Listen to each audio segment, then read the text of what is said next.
if you guys had some questions about the mentorship group, and I'm going to explain it to you guys a little bit more, just so you understand. The mentorship group is not free because my time is not free. I put a price on my time because that's out of respect to my wife and kids. As well as I got a cool workout in with Wes Watson, which is a huge life coach, huge mentorship coach. He's a very awesome dude, high energy dude, intimidating dude.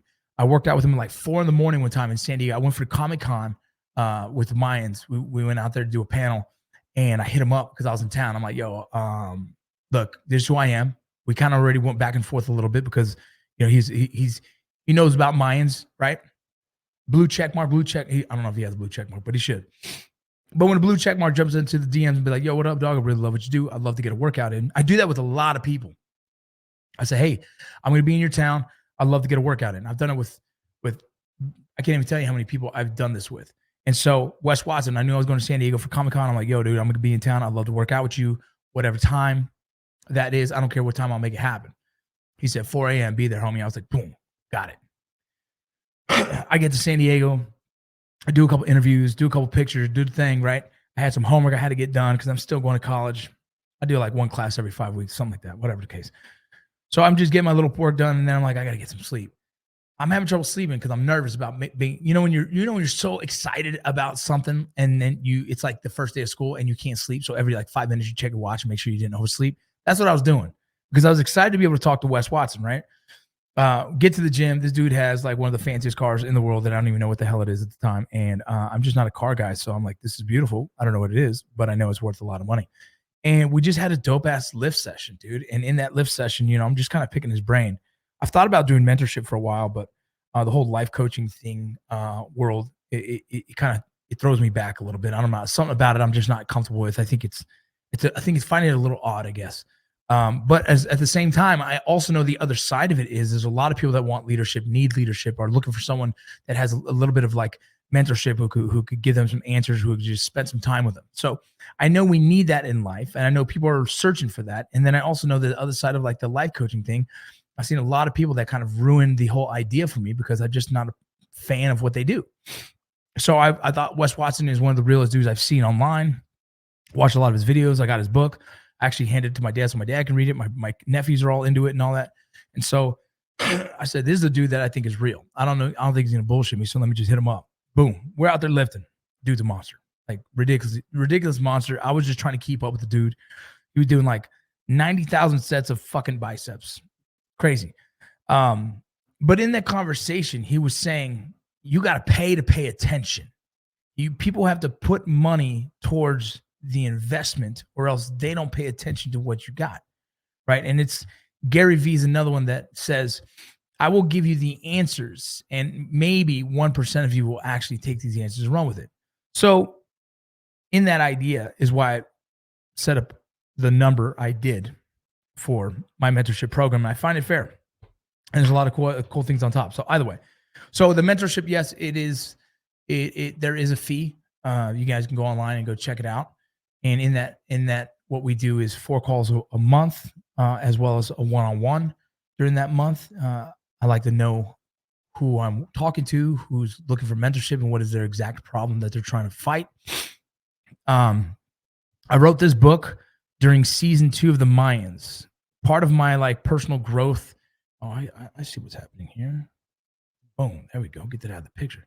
So part of my personal growth in life, I decided that I was going to try and continue to get better in all facets of my life. One of them, if you know my background, I wasn't a good reader. I graduated high school at like a 5th grade reading level.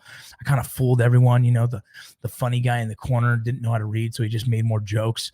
I got along with everyone like Miss Congeniality and this motherfucker. I'm friends with every club you can think of. I'm in the painting club. I used to paint murals under the freeways.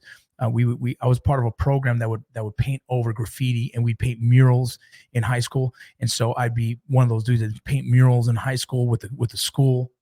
So those were the kind of like the artsy kids. And then, I was in every club you can kind of think of just because they're friends in their group or whatever the case. Then I was in baseball team. I played on the football team. I played on the basketball. They're still there. They are, homie. They're all there. I know. I get pissed when I see someone trying graffiti over one of those, like, bro, I used to do those. But but I used to play on some of the basketball summer teams and stuff and just hang out with the dudes. And so I was friends. I had a big gambit of friends, but in class, so I was always kind of like comfortable trying to be funny and trying to be just like the jokester. But in the end of the day, I never knew how to read. I was the guy that used to count 5 people ahead and try and count the paragraphs. You're like, we're going to read per paragraph. And you start counting ahead and you're like, okay, this is my paragraph. And then you start reading as fast as you can. You're like, oh man, what is that word? Don't fuck this up. And then all of a sudden one of these fucking high achieving ass kids reads 2 paragraphs. You're like, bro, you just fucked up my count. So I got to go back and read again. And it's exhausting. It would get so exhausting and so much anxiety that I'd sometimes just leave the class and go piss, or I don't even care if I got in trouble. I just walk out the class because I'm like, I don't care. Whatever that excuse is, I'd rather not be embarrassed with my friends because I can't read any of these damn words. And that's hard to do. It's hard to deal with in life. And so one of my biggest things in life was once I learned how to read, once I worked on understanding what dyslexia was, and I got older, I kind of decided that I know I have a problem with reading. I know words get all fucking twisted in my head. I can't tell you what a B and a lowercase b and a D they'll never have an answer that I can figure that out. I always have to capitalize it first, and then this is just, my head is just worked a certain way. But I've learned how to work with that, right? I've learned how to kind of cope with it. And so even when I wrote this book, I told the editor, said, look, I have dyslexia, and I'm not sure what kind of the level of it, right? It's enough that I'm intimidated, and it also, I know I spin my words around, as I also spin my senses around. My thought process is kind of in a twist sometimes when you go to writing. And so when she was editing it, she goes, well, I don't want to mess with it too much because I kind of love that that's how you write. And I'm like, all right, well then leave it. So this book is genuinely almost like having a conversation with me. And I'm not promoting this book in any sense. Like, you don't have to go buy it. I don't care. I've actually made it the cheapest I possibly could for Amazon. And so Amazon sells for like $13. I make nothing off of it. I think I make like, in the end of the day, I think I make like every book bought like 15 cents or something very like ridiculous. So never wrote this to make money. I wrote it to just kind of put my words on paper and feel accomplished about something. And I wrote it in a sense of kind of a transition book, not for just veterans, but just the transitions in life and kind of like the hurdles that we all kind of face in different things. The forward is written by Rocco. Hey, that's just a buddy of mine. So he just did me a solid. I'll say chapter 1, it says transition, the inevitable. And I pretty much talk about how we demonize transition. We demonize the concept of transition, right? We make it as if it's a bad thing. In the military, you get out of the military and people are like, oh my God, transition's so hard. And because we've kind of given it a negative kind of messaging, right? We've talked about messaging before in the podcast. And since we've given it negative messaging, that gives everyone else the anticipation of they're going to face something negative. And so we've kind of created this really dark cloud I've talked about for veterans getting out because they're scared of transition, which is very interesting because if you think on the other side, you have people that get out of the college and their transition is they graduated finally and they can go on to do their career field and they're excited about their transition. So in that perspective, we've kind of demonized our own version of what transition is, and we stopped being honest with ourselves and saying transition is normal. Everybody goes through transitions in some point in life. And we should be excited about change. We should be excited about the opportunity for transition. We should be excited that now we have an opportunity to take all the skill sets we've learned in the military, right, and ball those up and use those in civilian world and see how successful we can be there now, right? In the same time as like college students, they get all excited, like, oh, I'm gonna have a new career. Yeah, because you've accomplished something, and that's awesome. And you've learned things in school, and those things you've learned in school, you're gonna take with you into your next career field. And so when we demonize something that is the inevitable, we've given ourselves a hurdle. And that's part of what I like to talk about in like these mentorship groups and to you guys is stop creating hurdles. Stop being in your own damn way, right? Because think about how human transition is. We go from crawling. We go from not even crawling, from just sitting there on our back like, bah, right, to crawling, to walking, to running. That's a transition, right? Like everything we do in life is a transition. So if you start to expect like this is what happens in life, we transition. As we get older, we go from walking one way to another. As your body starts to change, as it starts to break down, you have to transition. Everything is a transition. We're evolving, we're growing, we're dying. And I believe if you soften that blow and realize like it's the inevitable, we're going to transition through all kinds of different phases in our life, and it's okay. Embrace that shit. Same with like divorce. People that go through divorce, they don't understand that, right? They don't realize it's a transition. It sucks, but it's just a transition. We can get through that too. And then the other one put, chapter 2 is transition to the veteran conundrum. Chapter 3 is the asshole in the mirror, self accountability, and that is really about self accountability. Most of the time, if your life isn't going the way you like it, you can look in the mirror and blame that person, because usually we are the creators of our own calamity. And that's just the truth. So yeah, you're like, oh man, my marriage is falling apart. Yeah, but you're drinking too much, and you're probably not paying attention to your wife. You're not nurturing that relationship, and because you're drinking too much and your relationship's not going so good, also work is starting to get affected, right? It's kind of like this compounding interest of shit. Yeah, we do it to ourselves. Chapter 4 says, who the fuck am I? Identity, right? Because a lot of guys struggle with trying to figure out their identity. And I'm sorry, I didn't hear at first. Is there an audiobook? There is an audiobook version. Yeah, it's not me speaking it because I didn't have the time, but yeah, you can go check it out. My ideologies on identity have shifted slightly because since I've written this book, it's been about 3 years. And on my path of growth, I've kind of learned more things about identity, and I've kind of thought outside the box of what everyone wants to tell me what identity is, and it's a different perspective nowadays. But yeah, chapter 4, identity. Chapter 5, motivation, direction. Chapter 6, balance. Probably my favorite chapter in the book, balance. For those of you who are married and work and trying to find that work-life balance of being a good father as well. There's some cool points in there and some cool things and takeaways that I've learned in my life. Chapter 7, fear. Chapter 8, acceptance. Chapter 9, competition. Chapter 10, gratitude, humility, death. Yeah. And, some acknowledgments and stuff like that. So pretty cool book. I don't know. It is what it is, but I'll be using a lot of this book I'll be using for taking notes for the mentorship group. Yeah.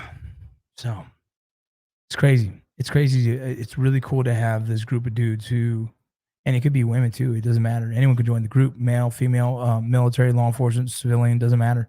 It's open to anyone. And I find it fascinating, what people are in search for, and we're in a world with an abundance of information, and how we soak in that information and receive that information can be overwhelming at times. And I think that's why you have more people that are lost or looking for kind of a mentor or looking for direction, because there's so much coming at us left and right, and people saying you should do this, you should do this, like, yeah, be vegan and like be keto, and then there's like, it's in every direction, but in everything, not just diet, but if you could talk about fitness, at one point everyone's like, I love CrossFit, and then next it's like, I just love bodybuilding, or it's like, if you haven't noticed, if you haven't taken a back seat and just watched everything, it's like a revolving door of what's the cool fad this week or these next 2 weeks. Everybody's doing fucking cold dips. Everybody. Not saying anything wrong with them. I think they're fucking sweet. But everybody right now, that's the cool thing. If you guys haven't realized, that's the cool thing to do right now, is like the cold water plunge. And everyone's like, dude, have you tried it? Wim Hof? Hof, bro. And I actually like it. But I think it's funny because it's just the thing right now. And I think in a year, there will be a new thing. And it's probably going to be like walking across hot coals. And we're going to find the correlation between walking across hot coals and how it stimulates the brain cells or something. It's an interesting thing.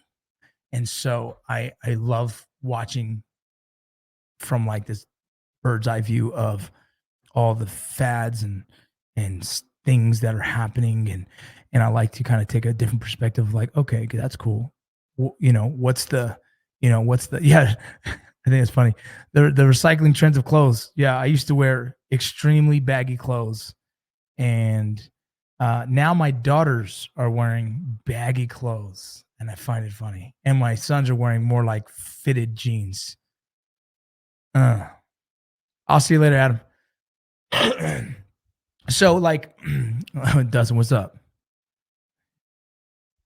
Dustin, what's up? I find it interesting that that there's so much information and there's new studies coming out like every week, everything. And it makes me, if I take a back seat, like I said before, and kind of watch this, it makes me feel like um we have to kind of take control of our own thought process and not allow ourselves to be manipulated by any kind of social media influencer slash just because it's in your face doesn't mean it's right. We have to actually take the time to do our own I guess I wouldn't even say research. I would say more take our own perspective on everything and like actually soak that in, try it and be like, yeah, this works or it doesn't. I don't care if it's cool. I don't fucking like it. And that's okay. I think too many times people are looking to fit into the groups, fit into the masses, be a part of a tribe, but they don't really wholeheartedly believe in something. I think you got to believe in something, man. You got to love it. So, like in the writing world, I'm learning. I've been around a significant amount of writers in the past year and a half, putting myself through a couple courses, and yeah, the hot coal handstand challenge. That shit's gonna change your life. It's gonna fix everything. But being around all these different writers, I've realized that there's no right way of doing it. There's their way and what works for them. And that kind of goes down to leadership where you're like all your years of experience, you're like, I love all these leaders and I'm going to be like them. And then I hated all these leaders. I'm not going to do that. And then you kind of create this whole Frankenstein version of what your leadership program is or what your leadership ideologies are, what your leadership style is. And I think that goes the same for all of us. We should be very cognizant about not just soaking in something and saying, this is who I am now, but saying there's a part of this that I like for this reason, right? Because you still have to remember who you are. Because I think a lot of people are getting lost because they're jumping, they're kind of like a chameleon, and they're not really wholeheartedly understanding why they've committed to that. I guess.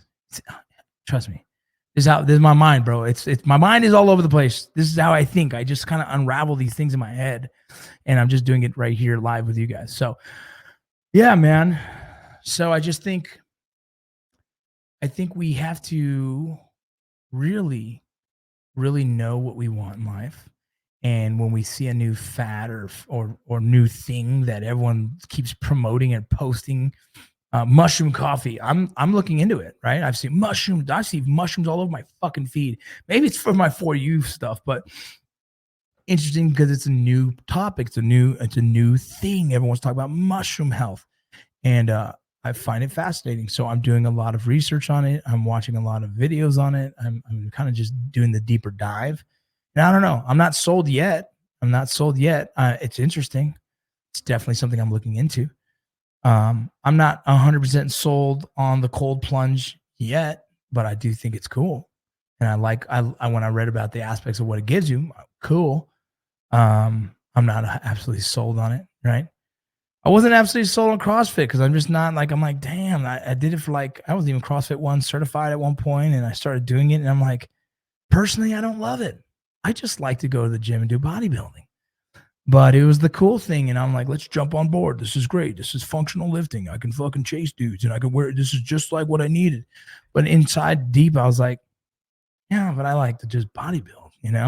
So it's just like I just realized there's so many fads and fashions and cool things. Oh, good morning. Good morning, baby.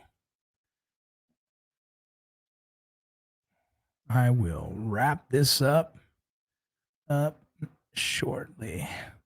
Sorry, that's my wife. Wait, do I got an appointment for my car? No. Okay, good. Yeah. You had the mushroom coffee. Go check it out. Mushrooms on pizza. I love it. Yeah, well, what I'm just really getting at is we have to really be very cognizant about where we allow our energy to go.